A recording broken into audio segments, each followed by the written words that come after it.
আসমানের সমস্ত বাসিন্দা। আসমানের বাসিন্দা কারা?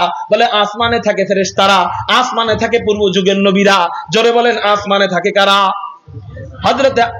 हजरत आका नंदर ताजदार मदीना सरकार दो जहां अहमद मुजतबा मुहम्मदुर রাসূলুল্লাহ সাল্লাল্লাহু আলাইহি ওয়াসাল্লাম যখন মেরাজের রজনীতে আল্লাহর কাছে গমন করেন, আল্লাহর কাছে যান, তখন বিভিন্ন নবীদের সাথে এক এক আসমানে দেখা হইছে। কোন আসমানে হযরত ইব্রাহিমের সাথে সাক্ষাৎ, কোন আসমানে হযরত ঈসার সাথে সাক্ষাৎ, কোন আসমানে হযরত ইসমাঈলের সাথে সাক্ষাৎ, কোন আসমানে হযরত মূসার সাথে সাক্ষাৎ। তাহলে আসমানবাসী কারা? কয় নবীরা। আসমানবাসী কারা? কয় ফেরেশতারা। এবার জমিনবাসী কারা? কয় জমিনবাসী হলো গর্তের পিপিলিকা থেকে নিয়ে নদীর মাছ পর্যন্ত যত মাখলুক আছে। নবীজি বলেন হাত্তাল হাইতানু ফিল মা, নদীর মাছেরাও, গভীর সমুদ্রের মাছেরাও আল্লাহর কাছে একটা মাদ্রাসার ছাত্র ছাত্রীর জন্য ক্ষমা চাইতে থাকে। একটু চিৎকার দিয়া বলেন সুবহানাল্লাহ। হুজুর এতগুলা মাখলুক ক্ষমা চাইলে কি হবে? উত্তর, এতগুলা মাখলুক ক্ষমা চাইলে কি হবে এটা একটু পরে বলি। আগে বলি, একটা নাপাক প্রাণী দোয়া চাইছিল, দোয়া করছিল। একটা নাপাক প্রাণী আল্লাহর কাছে এক মহিলার জন্য ক্ষমা চাইছিল। তখন কি হয়েছিল চলেন আপনাদেরকে শোনায় দেই এই ঘটনাটা। বুখারী শরীফের হাদিস। এক বেশ্যা মহিলা, পতিতালয়ের নারী, ভালো না খারাপ? পতিতালয়ের নারী ভালো না খারাপ? এই বেশ্যা মহিলা জীবনে আল্লাহকে আল্লাহ বলে ডাক দেয় নাই, জীবনে কখনো লা ইলাহা ইল্লাল্লাহ জিকির করে নাই, কিন্তু ঈমান আনছিল। জীবনে কোনো নফল ইবাদত, ফরজ ইবাদত, ওয়াজিব ইবাদত, সুন্নাত ইবাদত কখনোই কিছু করে নাই। এক কথায় শুধু নামকে ওয়াস্তে একজন মুসলিম ছিল। বনি ইসরাইলের জামানায় যারা ছিল এদের নাম যদিও মুসলিম না, কিন্তু বাস্তবে আব্বাজান আদম থেকে নিয়ে এই পর্যন্ত যারাই আল্লাহকে বিশ্বাস করছে এরা শাব্দিকভাবে হোক আর অর্থের দিক দিয়ে হোক এরা মুসলমান। এরা কি? কিন্তু ধর্মের নাম হয়তো ইসলাম ছিল না। ধর্মের নাম কখনো কখনো ইহুদি ছিল, কখনো কখনো খ্রিস্টান ছিল, আবার কখনো কখনো এই শেষে ইসলাম হইছে। কিন্তু খ্রিস্টান ধর্ম যখন সত্য ছিল, ওরাও তখন কি ছিল? অর্থের দিক দিয়ে কি ছিল? মুসলমান ছিল। আল্লাহু আকবার। হযরত মূসা আলাইহিস সালাম মুসলমান ছিল না মুসলিম ছিল? মুসলমান। হযরত ইব্রাহিম মুসলমান ছিল না মুসলিম ছিল? মুসলমানদের জাতির পিতা কে? মুজিবুর রহমান। হ্যাঁ, যারা মানুষকে নিজেদের বাবাকে জাতির পিতা বানাইতে চায়, ইব্রাহিমকে বাদ দিয়ে নিজের বাপকে যে জাতির পিতা বানায় দেয়, ওদের বাচ্চারা এই বাপকে জুতার পিতা বানায় দেয়। ঠিক না বে ঠিক? যেখানে মূর্তি পায় ওখানে জুতা মারে। আরেকটু বাড়ায় যদি বলি আপনাদের খারাপ লাগতে পারে, মুতের পিতা বানায়। কিসের পিতা বানাইছে? যেখানে মূর্তি পাইছে ওখানে শিশু করে। ঠিক না বে ঠিক? এজন্য আমাদের জাতির পিতা, মুসলমানদের জাতির পিতা কে? হযরত ইব্রাহিম আলাইহিস সালাতু ওয়াস সালাম। মুহতারাম হাজিরিন, ওই মহিলাটা নামকে ওস্তে মুসলমান ছিল, কিন্তু কোন ইবাদত বন্দেগী করত? বেশ্যা ছিল, পতিতালয়ের নারী, দেহ বিক্রি করে খাইতো। কিন্তু এক তৃষ্ণার্ত কুকুরকে দেখলো, পানি, এক তৃষ্ণার্ত কুকুরকে দেখলো কুয়ার সামনে দাঁড়ায় দাঁড়ায় জিহ্বা বের করে তৃষ্ণার যন্ত্রণায় ছটফট করতেছে। ওই মহিলার মায়া লাগা গেল। ওই মহিলা নিজের মোজা খুইলা কুয়ার থেকে পানি উঠাইয়া ওই কুকুরকে পানি পান করাইলো। এই কুকুরকে পানি পান করানোর কারণে কুকুরটা আল্লাহর কাছে দোয়া করা আরম্ভ করলো। নাপাক প্রাণী কুকুর, কুকুর কত নাপাক। মানুষের পেশাব বা পায়খানা কারো গায়ের মধ্যে লাগলে কয়বার ধৌত করলে হয়ে যায়? 3 বার। জোরে বলেন কয়বার? কারো পেশাব অথবা পায়খানা কারো গায়ে লাগলে কয়বার ধৌত করবে? 3 বার হয়ে যাবে।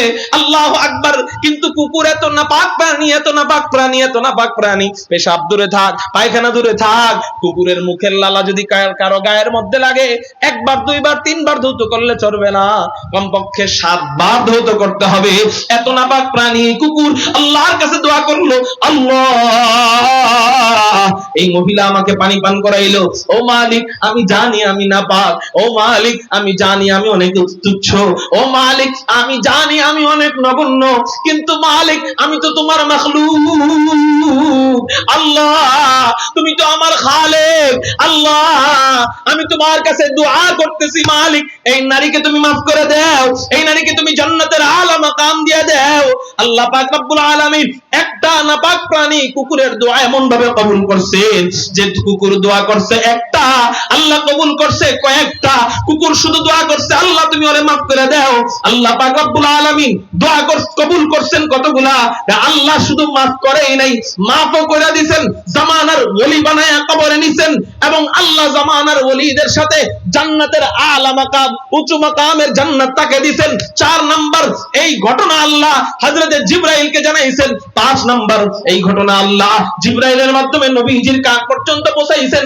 6 নাম্বার নবীজির কান পর্যন্ত পৌঁছে ক্ষান্ত হয় নাই, এই ঘটনা শুনে নবীজি খুশি হয়েছেন। 7 নাম্বার নবীজি শুধু খুশি হয়া ক্ষান্ত হয় নাই, এই ঘটনা সাহাবায়ে কেরামদের সামনে বয়ান করছেন। 8 নাম্বার শুধু বয়ান করে ক্ষান্ত হয় নাই, সাহাবায়ে কেরাম এই হাদিসটা লিপিবদ্ধ করে রাখছেন। 9 নাম্বার শুধু লিপিবদ্ধ করে ক্ষান্ত হয় নাই, আল্লাহু আকবার, আল্লাহু আকবার, নবীজির হাদিসের যত কিতাব আছে সব কিতাবের মধ্যে সবচেয়ে দামি কিতাবের নাম বুখারী শরীফ।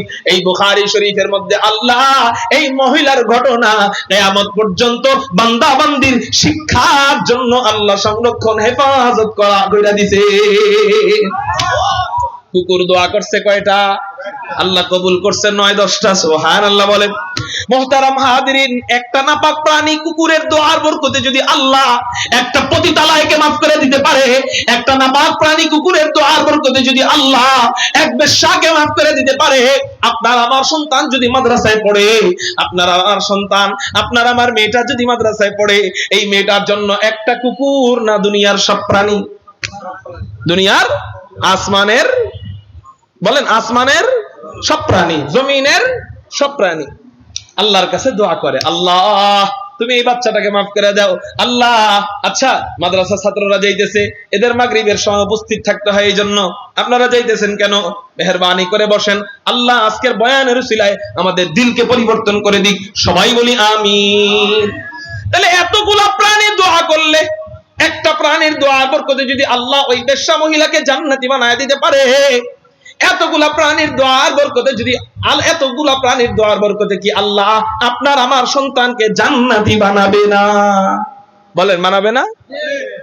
4 নাম্বার ফজিলত গেল ইলম অর্জনের। 5 নাম্বার ফজিলত নবীজি বলেন, ওয়া ইন্নামাল উলামা হুম ওয়ারাসাতুল আমবিয়া ওয়া ইন্নাল আমবিয়া লাম ইওয়ারিসু দিনারাও ওয়ালা দিরহামা ওয়া ইন্নামা ওয়ারাসুল ইলম ফামান আখাযা বিহি আখাযা বিহাউযি ওয়াফির আও কামা ক্বালা আলাইহিস সালাতু ওয়াস সালাম। নবীজি বলেন, এবার এই বান্দাটা, এবার এই বান্দিটা আলেম হয়ে গেল অথবা আলেমা হয়ে গেল। আলেম বা আলেমা হয়ে যাওয়ার পরে কি হইল জানোনি?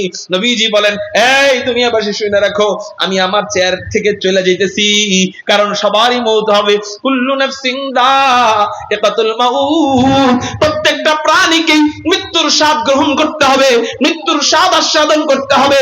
হ্যাঁ হ্যাঁ হ্যাঁ, আমি নবী হইছি তো কি হইছে, আমার জন্য মওত নাই এমন না, আমারও মওত হবে, কিন্তু আমি আমার জায়গা থেকে চলে যাচ্ছি তো কি হইছে, আমার জায়গায় আমি আমার প্রতিনিধিদেরকে বসায় দিয়ে গেলাম, আমার জায়গায় আমি আমার খলিফাদেরকে বসায় রেখে গেলাম, আমি আমার জায়গায় আমার ওয়ারিসদেরকে বসায় দিয়ে গেলাম। আমার ওয়ারিস কারা? ইন্নামাল উলামা হুম ওয়ারাসাতুল আমবিয়া, আমার ওয়ারিস হলো, নবীদের ওয়ারিস হলো উলামায়ে কেরাম। একটু চিৎকার দিয়া বলেন সুবহানাল্লাহ। জোরে বলেন নবীদের ওয়ারিস কারা? আরো জোরে বলেন নবীদের ওয়ারিস কারা? উলামায়ে কেরাম। আচ্ছা আমি বলেন তো, আপনারা আমাকে প্রতিনিধি বড় না ওয়ারিস বড়? বুঝেন নাই আমার কথা? একজন আরেকজনকে প্রতিনিধি বানাইছে, যে আমি না থাকলে আমার অবর্তমানে তুমি কাজ করবা, প্রতিনিধি বানাইছে। আরেকজনে আরেকজনকে ওয়ারিস বানাইছে, বাপ মারা গেছে, ছেলেটাও জীবিত, ভাতিজাও জীবিত, সম্পত্তি পাবে কে? ভাতিজা পাবেনি, ছেলেও আছে, ভাতিজাও আছে, মাগার ভাতিজাও রক্তের সম্পর্ক, আবার ভাতিজা রক্তের সম্পর্কিত না, ছেলেটাও রক্তের সম্পর্কিত, কিন্তু রক্তের সম্পর্ক হওয়ার পরেও ভাতিজা সম্পত্তি পাবে না, ছেলে সম্পত্তি পাবে। এরপরে আছে আরেকজন খলিফা, প্রতিনিধি, প্রতিনিধিও সম্পত্তি পাবে না, পাবে কে? ওয়ারিস, ছেলেটা। তাহলে বলেন রক্তের সম্পর্ক বড় না ওয়ারিস বড়? খলিফা প্রতিনিধি বড় না ওয়ারিস বড়? আমি বলি উলামায়ে কেরামদেরকে নবীদের প্রতিনিধি বললে কম মনে হয়। নবীজি বললেন ওরা হলো আমার ওয়ারিস। সুবহানাল্লাহ। তাহলে আমি চাইলেই নবীর বাবা হইতে পারবো? বলেন, আমি কি চাইলেই নবীর বাবা হইতে পারবো? নবীর ছেলে হইতে পারবো? চাইলেই পারবো না। কিন্তু আমি চাইলে নবীর ওয়ারিসের বাবা হইতে পারবো। তার মানে কেমন যেন নবীজি আমার আত্মীয়, আমি নবীর ওয়ারিসের পিতা। সুবহানাল্লাহ বলেন, আমি নবীর ওয়ারিসের পিতা। সুবহানাল্লাহ।